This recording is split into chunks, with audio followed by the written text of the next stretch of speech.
শুভ সকাল বন্ধুরা, নতুন একটা দিনে নতুন সকালে আপনাদের সকলকে স্বাগত জানাই আমার বং উপমা চ্যানেলে।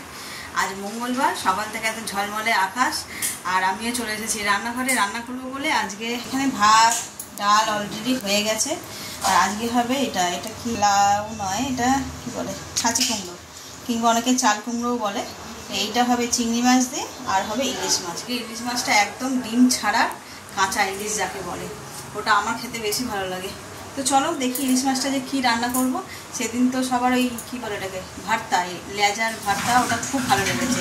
তো ভাবছি লেজাটা দিয়ে একটু ভর্তা করবো, সবাই ওই মুখ চাটকা খাবে আর কি, অল্পই একটা লেজা দিয়ে কতই বা হবে।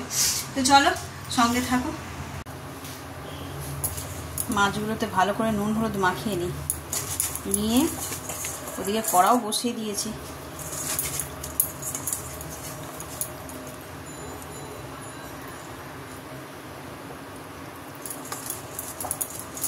চলো এটা এখানে থাক, চিংড়ি মাছটাতেও মাখিয়ে নিই।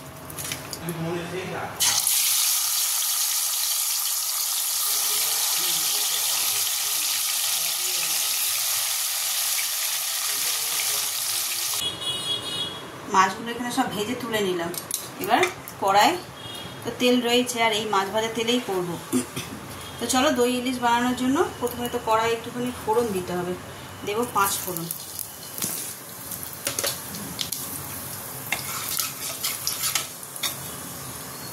এবার এর মধ্যে দিয়ে দেবো টমেটো আর কাঁচা লঙ্কা বাটা।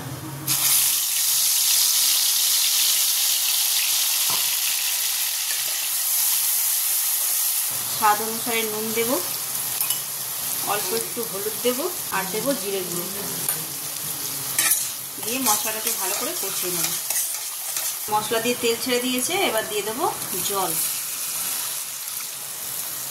ঝোলটা ফুটে গেছে, এবার মাছগুলো দিয়ে দিই।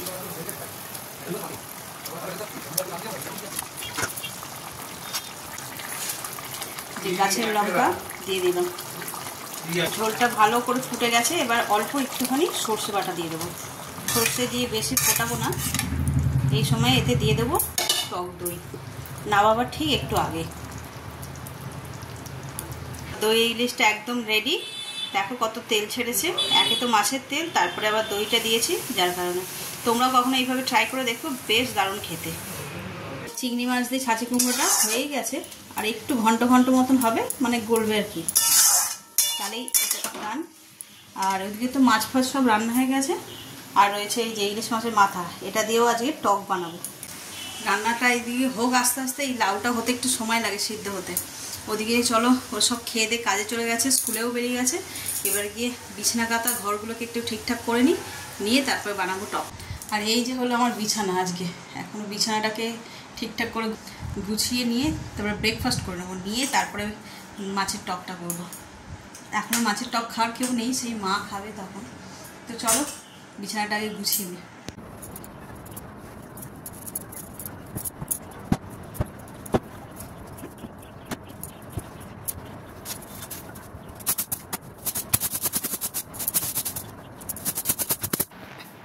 আর এই যে বিছানা একদম সেট। চলো এবার একটু ব্রেকফাস্ট করে নিই। আর আজকে খুব গরম পড়েছে, না বলেও পাচ্ছি না। ওর বাবা আবার মাঝে মধ্যে ব্লগটা দেখে আর বলে, তুমি দিনে সারা মানে ব্লগ চলাকালীন মনে হয় 100 বার গরম লাগছে গরম বলতেই থাকো। তো সবাই তো জানে গরম লাগছে, ঠিক আছে, বন্ধুদের বলবো না কাদের বলবো, খুবই গরম লাগে। আমার একটু বেশি, আমার হাই প্রেশার তো, আমার যেন গরমটা একটু বেশিই লাগে। তো চলো খেয়ে নিই।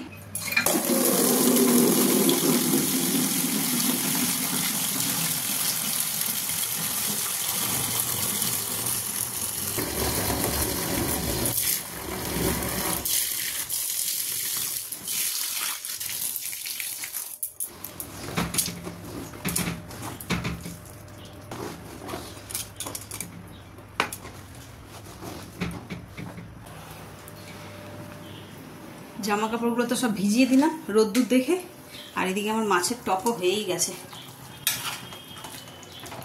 তোমরা কারা কারা এরকম কালো তেঁতুল দিয়ে ইলিশ মাছের মাথার টক খেয়েছো জানিও।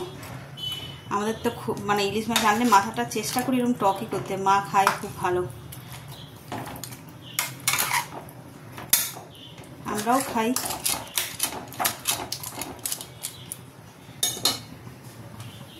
এদিকে এটা তো হয়েই গেছে। চলো, তো অলমোস্ট সব শেষ হয়ে গেল। আর এই রান্নাঘরটা একটু গুছিয়ে নিলেই ব্যাস কাজ শেষ। তারপরে যাবো কাচতে, এগুলো ততক্ষণ ওগুলো ভিজে যাবে। আর আগে মাকে খেতে দিয়ে দিই। মা অ্যাকচুয়ালি 2 দিন ধরে না খেয়েই রয়েছে বলতে গেলে। রবিবার দিনকার নিরামিষ খেয়েছে, কালকে উপোস করেছিল, সেই জন্যই আর কি। তো আজকে আর ব্রেকফাস্ট করবো না, বললো ভাত খেয়ে নেবে। এই চটপট করে এগুলো রেডি করে নিয়েছি। চলো ওনাকে দিয়ে দিই।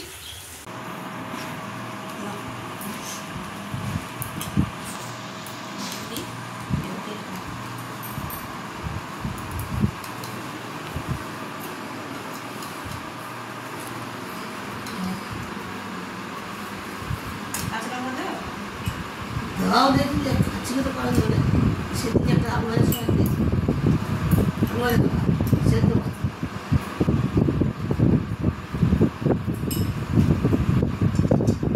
গাছের কাছে এই সরষের তেল, এখানে করেছি দই ইলিশ আর একটা টক। এটা ডালও আছে, ডাল মাটা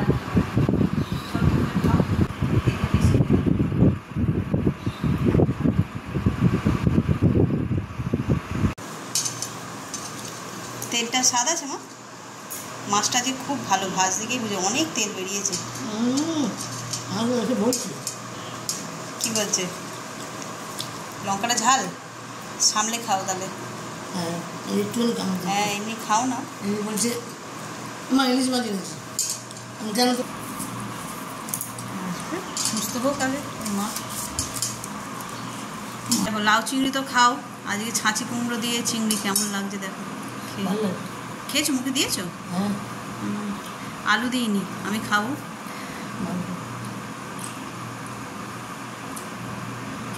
মাছের মাথা দিয়েও হয়। হ্যাঁ আমিও সেই ইয়ে করবো বলে মানে বলছি যে আমাদের চিংড়ি মাছ দেওয়া হবে। আর ভাবছি যে আমি এই ফোনেই দেখেছি এই লাউ, এই কী বলে ইলিশ মাছের মাথা দিয়ে ছাঁচি কুমড়ো রান্না করছে।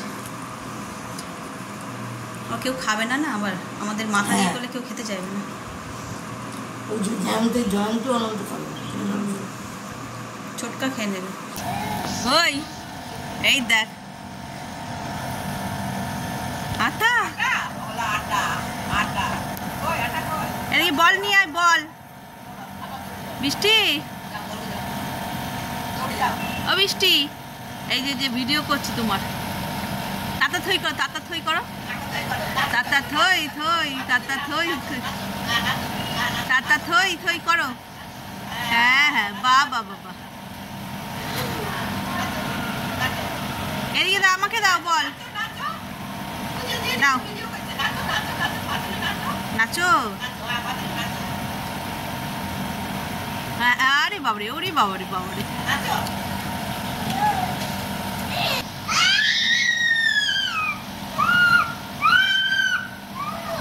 ও বাবারে, ওরে বাবা, নাচো নাচো বৃষ্টি, আরে বাবারে, কি খুশি কি খুশি।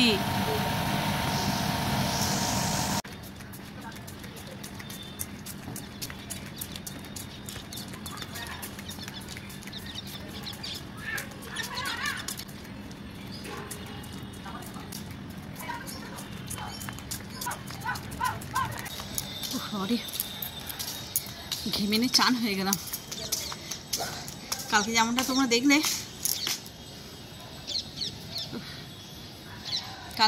তোমরা দেখলে, সুগারের লেভেলটা একটু বেড়েছে। তো এখন একটুখানি আবার আগের মতন একটু হাঁটাহাঁটি করতে হবে। আধ ঘন্টা 45 মিনিট মতন এই ছাদের মধ্যেই হাঁটলে হয়ে যায়।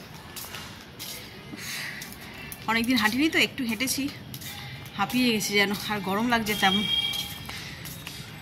আগে তো যখন বর্ষা নামেনি তখন প্রচুর হেঁটেছি, হেঁটে হেঁটে মানে রাস্তায় বেরোতে পারতাম না, মানে বেরোতাম না। এখানে রাস্তাঘাটও খুব একটা ভালো না, মানে হাঁটার জন্য সচল নয়, গাড়ি ঘোড়া তারপরে ভাঙা চোরা এরকম থাকে বলে ছাদেই হাঁটতাম। আর আমাদের ছাদটা বেশ বড়, বুঝতে পারছো তো, ওই দেখো দেখছো অতখানি। তো সেই জন্য আর করতাম না, রাস্তায় যেতাম, এই বাইরে নামতাম না, উপরেই হাঁটতাম, সকালে নয় বিকেলে। যবে থেকে বর্ষাটা নেমেছে তবে থেকে আর হাঁটা বন্ধ, হাঁটাই হয় না। তো এখন তো সুগার লেভেলটা একটু কন্ট্রোল করার জন্য আবার আগের মতন আধ ঘন্টা 45 মিনিট হাঁটতে হবে। চলো আর একটু হেঁটে নিই, কথা বলতে বলতে হাঁটা যায় না, হাঁপিয়ে যাই। ঘড়িতে বাজে 6:35, অনেকক্ষণই হাঁটা হয়ে গেল। উফ, যা ঘাম দিচ্ছে। চলো এবার নিচে যাই। যদিও ক্যামেরায় বোঝা যাচ্ছে না, পুরোটা আলো আলো মনে হচ্ছে, কিন্তু অতটা আলো নয়, সন্ধেও হয়ে গেছে। এবার নিচে যাই, চা টিফিন কী খাওয়া হয় দেখি, সব রেডি করি। আর আজকে একটা নতুন জিনিস রান্না করবো, এর আগে আমি কখনো রান্না করিনি মনে হচ্ছে। আজকে করব হচ্ছে রাজমার তরকারি, এর আগে আমি কখনো করিনি। তো চলো, করব বলতে কি এই ঘুগনির মতন করেই করব ভাবছি, একটু স্পাইসি হবে জিনিসটা। তো চলো নিচে যাই। ম্যাগি করতে এলাম রান্না হয়, ছেলে খাবে ম্যাগিটা করে নিই। আর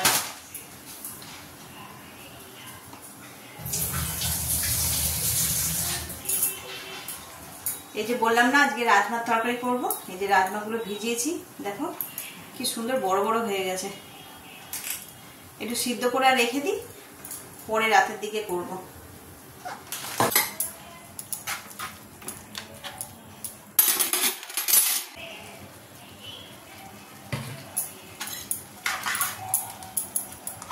এই দেখো ম্যাগিটা একদম রেডি হয়ে গেছে, মানে সস টস দিয়ে বানিয়ে দিলাম। চলো তাহলে এটা এবার ওকে দিয়ে দিই। ম্যাগিটা তো হয়ে গেল, এবার প্রেসারে ওই রাজমাটা বসিয়ে দিই, সিদ্ধ করা থাক, পরে সময় মতন করে রান্নাটা করে নেবো রাত্রে। চলো এটা ওকে দিয়ে দিই।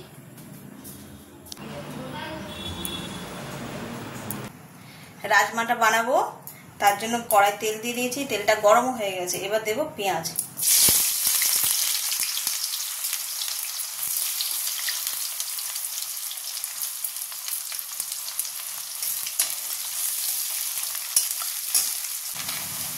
দেখো হালকা লাল লাল ভাজা হয়েছে।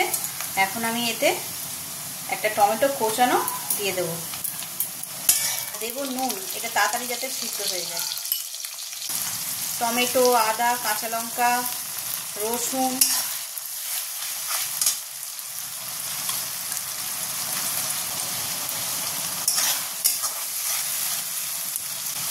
দেবো হলুদ, জিরে গুঁড়ো, ধনে দিয়েছিলাম। এবার পরিমাণ বুঝে নুন দিতে হবে।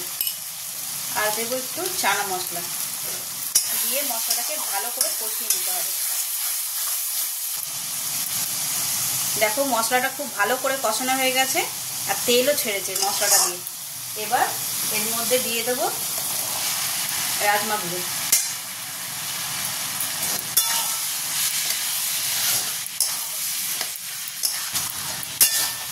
এবার এতে দিয়ে দেবো জল।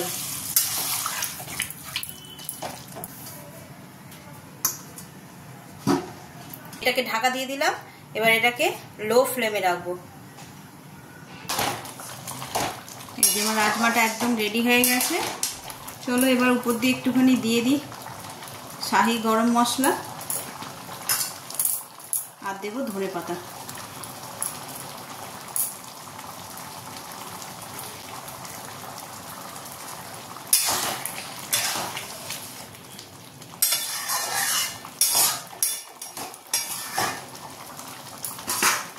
চলো আমার একদম রেডি, গ্যাসটাও নিভিয়ে দিই।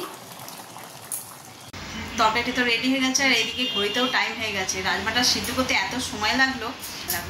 তো চলো আর দেরি করবো না, অনেকটা রাত্রি হয়েছে, 10:30 হয়ে গেছে এখন, মানে 10:40 আর কি। ওদের খেতে দিয়ে দিই।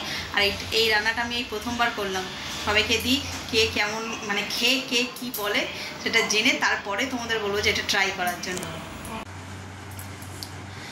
ঘড়িতে বাজে 11টা, সব কাজ মিটিয়ে খাওয়া দাওয়া সেরে একদম বিছানায় উঠে পড়েছি আর ব্লগটা এন্ড করব বলে। কিন্তু তার আগে একটা কথা বলি, ওই যে রাজমার তরকারিটা নিয়ে, রাজমাটা দারুণ হয়েছে খেতে। আমি এর আগে কখনোই বানাইনি, আর শুধু রাজমার তরকারি আগে কখনো খাইও নি। তরকার মধ্যে মিশিয়ে অল্প পরিমাণে ওইটা খেয়েছি, কিন্তু শুধু রাজমার তরকারি কখনো খাইনি, ইভেন বানাইও নি। তো আজ ফার্স্ট টাইম বানালাম আর সকলেই খেয়ে বলেছে ভীষণ ভালো হয়েছে। আমি তো খেয়েছি, আমারও বেশ ভালো লেগেছে। এবার তোমরা চাইলেই এইভাবে ট্রাই করতে পারো, বেশ ভালো খেতে। তো আজকে 11টার মধ্যে খাওয়া দাওয়া করে বিছানায় উঠে পড়েছি। তার কারণটাই হচ্ছে, তো বলা হয়নি, তার কারণটা হচ্ছে যে কাল সকাল সকাল আমরা এক জায়গায় বেরোবো, তাই ভাবলাম যে আজকে একটু তাড়াতাড়ি সব খাওয়া দাওয়া মিটিয়ে নিই, তারপরে ব্লগটাও এডিট করতে হবে, তাড়াতাড়ি করে আর শুয়ে পড়বো তাড়াতাড়ি, সেই জন্য। আর কোথায় যাচ্ছি সেটা জানতে গেলে তো পরের ব্লগটা দেখতে হবে। তাহলে আজকে ব্লগটাকে এই পর্যন্তই রাখছি। যদি কিছু ভালো লেগে থাকে তাহলে please like, comment, share and subscribe. সকলে সুস্থ থাকবেন, ভালো থাকবেন। আগামীকাল আবার একটা নতুন দিনের সঙ্গে দেখা হচ্ছে। Good night.